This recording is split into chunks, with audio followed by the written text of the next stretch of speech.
Moja kati ya tamthilia kubwa sana ambazo kwa sasa zinafuatiliwa kule YouTube, basi Dunia ni namba moja. Imekuwa tamthilia kubwa sana ambayo imefuatiliwa kwa muda mrefu, lakini pia mashabiki wengi wamekuwa na mapenzi makubwa sana na waigizaji wa tamthilia ya Dunia. Sasa kuna mengi ambayo yamekuwa yakiendelea kwenye tamthilia hiyo, na kuna watu ambao wanapendwa sana na mashabiki kama vile Mati ambaye huyu amekuwa akipendwa sana na mashabiki kutokana na uigizaji wake, lakini pia kuna Manyama mwenyewe amekuwa akipendwa sana na mashabiki kutokana na jinsi ambavyo anaigiza, akizungumza na kuweka mashairi mazuri sana kwenye uigizaji wake, kitu ambacho kinawapa mashabiki motisha wa kufuatilia kuona kwamba tamthilia hii itafikia wapi na vitu kama hizo.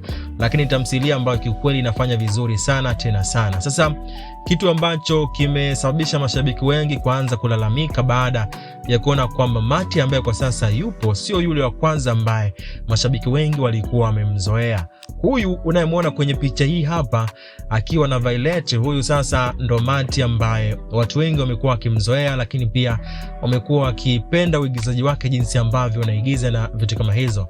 Mati kwenye tamthilia ya Dunia amekuwa na mahusiano na Manyama ambaye Manyama ni mume wa mtu, lakini pia akafanikiwa kubeba hadi mimba ya Manyama, kitu ambacho kimeonyesha kabisa kwamba mapenzi ya Manyama yanahamia sasa kwa mke mdogo ambaye hajathibitisha kwamba amemuoa kwa ndoa au vipi, lakini ni mke mdogo kwa sababu tayari ana mimba.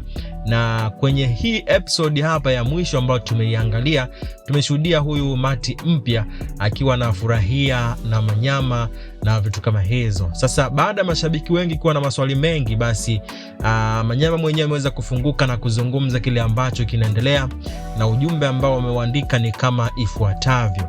Anasema, najua imeshtua sana kuwepo kwa mabadiliko ya msanii wetu pendwa Matilda, lakini taarifa ni kwamba Matilda anaumwa na anahitaji mapumziko ya muda mrefu, hivyo kutokana na kazi inatakiwa tuendelee.